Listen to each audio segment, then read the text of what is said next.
সিদ্ধান্ত নিলাম বিশ্বকর্মা যোজনায় আমাদের যারা বিশ্বকর্মা আছেন, হাতের কাজ করেন, আমাদের কামার কুমোর থেকে কুম্ভকার, স্বর্ণকার থেকে মালাকার থেকে তাঁতি থেকে নাপিত থেকে সবাই যারা 8,65,000 আবেদন করে রেখেছিলেন, আগের সরকার যাদের আবেদন জেলা শাসকদেরকে দিয়ে কেন্দ্রের এমএসএমই দপ্তরে পাঠাতে দেননি, আমরা দ্রুত ওই 8,65,000 পিটিশনকে পাঠানোর ব্যবস্থা নিলাম।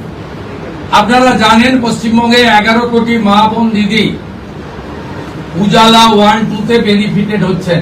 এতক্ষণ পশ্চিমবঙ্গের নতুন মুখ্যমন্ত্রীর প্রথম ক্যাবিনেটের ভাষণ আপনারা শুনছিলেন এবং পশ্চিমবঙ্গবাসীর জন্য বিভিন্ন ধরনের সামাজিক প্রকল্প অর্থাৎ কেন্দ্রীয় সরকারের যে সমস্ত প্রকল্প এতদিন আপনারা পাচ্ছিলেন না, বর্তমানে সেগুলোর এবার আপনারা পেতে শুরু করবেন। তার সঙ্গে সঙ্গে বিভিন্ন রকম নিত্য নতুন প্রকল্প লঞ্চ করলো আজকে। সো দর্শক বন্ধুরা, লাস্ট পর্যন্ত ভিডিওটির সঙ্গে যুক্ত থাকুন।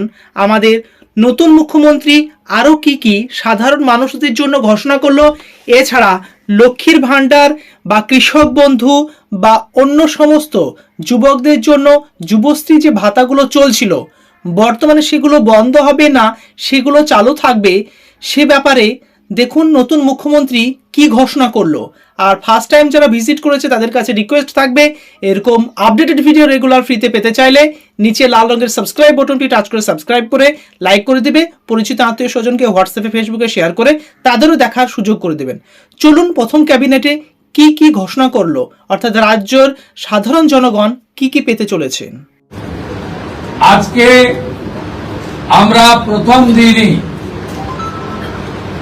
আমরা কেন্দ্রীয় স্বরাষ্ট্র দপ্তর তথা বিএসএফ এর সীমান্ত সুরক্ষিত করার জন্য জমি ট্রান্সফার প্রক্রিয়া আমরা আজকে অনুমোদন দিলাম এবং আজ থেকেই ল্যান্ড ট্রান্সফার প্রক্রিয়া শুরু হবে।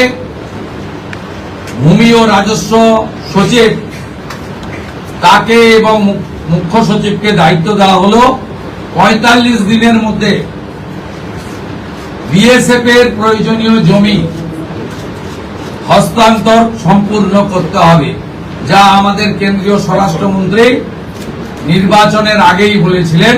এই কাজটা আজকে প্রথম ক্যাবিনেটে আমরা করলাম। মাননীয় প্রধানমন্ত্রী নরেন্দ্র মোদীজি তিনি বলেছিলেন প্রথম ক্যাবিনেট মিটিংয়ে আমরা আয়ুষ্মান ভারতে যুক্ত হব।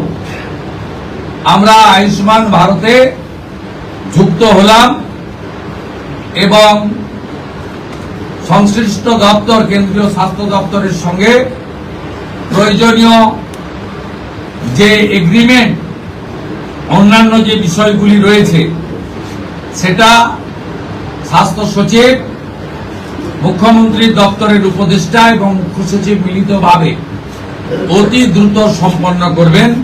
অর্থাৎ আজ থেকে মাননীয় প্রধানমন্ত্রীর ঘোষিত পশ্চিমবাংলার মানুষের প্রতি যে কমিটমেন্ট আজকে ভারতীয় জনতা পার্টির ক্যাবিনেট সেটা সম্পূর্ণ করল। এর সাথে সাথে প্রধানমন্ত্রী জন আরোগ্য যোজনা, প্রধানমন্ত্রী ফসল বীমা যোজনা ক্রপ ইন্স্যুরেন্স, প্রধানমন্ত্রী স্কুলস ফর রাইজিং ইন্ডিয়া পিএমশ্রী, প্রধানমন্ত্রী বিশ্বকর্মা, বেটি বাঁচাও বেটি পড়াও, প্রধানমন্ত্রী উজালা যোজনা 3.0 এবং অন্যান্য কেন্দ্রীয় স্কিম বা সেন্ট্রাল গভর্নমেন্ট স্পন্সর্ড স্কিম আমরা যুক্ত হওয়ার সিদ্ধান্ত নিলাম। বিশ্বকর্মা যোজনায় আমাদের যারা বিশ্বকর্মা আছেন, হাতের কাজ করেন, আমাদের কামার কুমোর থেকে কুম্ভকার, স্বর্ণকার থেকে মালাকার থেকে তাঁতি থেকে নাপিত থেকে সবাই যারা 8,65,000 আবেদন করে রেখেছিলেন, আগের সরকার যাদের আবেদন জেলা শাসকদেরকে দিয়ে কেন্দ্রের এমএসএমই দপ্তরে পাঠাতে দেননি, আমরা দ্রুত ওই 8,65,000 পিটিশনকে পাঠানোর ব্যবস্থা নিলাম। আপনারা জানেন পশ্চিমবঙ্গে 11 কোটি মা বোন দিদি উজালা 1-2 তে বেনিফিটেড হচ্ছেন ভারতবর্ষে।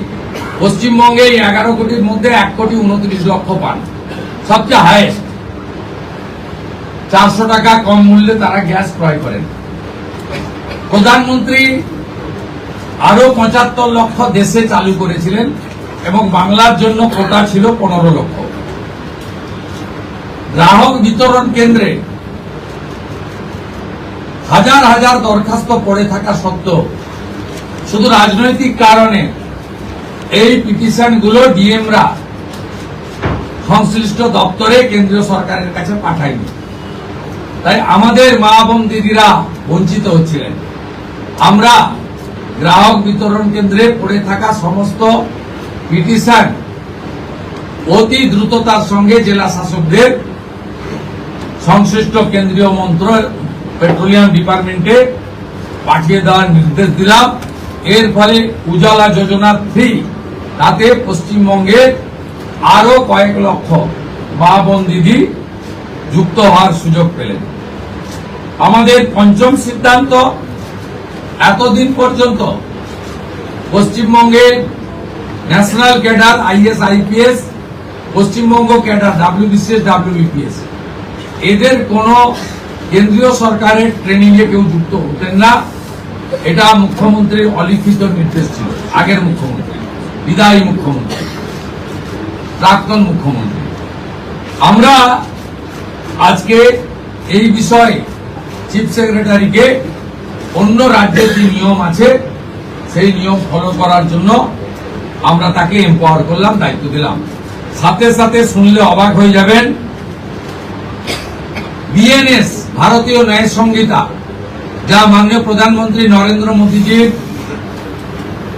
নেতৃত্বে কেন্দ্রীয় স্বরাষ্ট্রমন্ত্রী মাননীয় অমিত শাহজি পার্লামেন্টে দুটো কক্ষে অনেক আগে অনুমোদন করেছেন, রাষ্ট্রপতি মহোদয়ের সই হয়েছে, রুল হয়ে গেছে। আমরা আশ্চর্য হয়ে গেছি যে এখানে বিএনএস কার্যকর করা হয়নি, অর্থাৎ অত্যন্ত অবৈধভাবে সংবিধানকে বৃদ্ধাঙ্গুষ্ঠ দেখিয়ে আগের সিআরপিসি আইপিসি চলছিল। আজ থেকে বিএনএস এ যুক্ত হলো পশ্চিমবঙ্গ সংবিধান মেনে। আগের সিআরপিসি আইপিসি এই আইন আর থাকলো না। ভারতীয় ন্যায় সংহিতাতে আমাদের আজ থেকে কাজ শুরু হলো। এরও ছাড়পত্র ক্যাবিনেটের প্রথম দিলেন।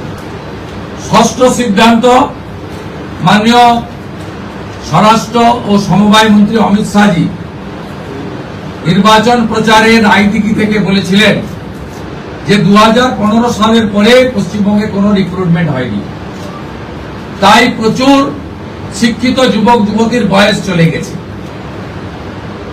5 বছর এক্সটেনশন মানে আবেদনের বয়সের ঊর্ধ্বসীমা ক্যাবিনেট মঞ্জুর করলো। এটাও আজকে আমরা করলাম। আজকে এই ক্যাবিনেট সিদ্ধান্তগুলো আমরা নিয়েছি। আমাদের আরো বেশ কিছু কমিটমেন্ট রয়েছে যেগুলো ইতিমধ্যে আপনারা জানেন। আমরা পরবর্তী সোমবার আবার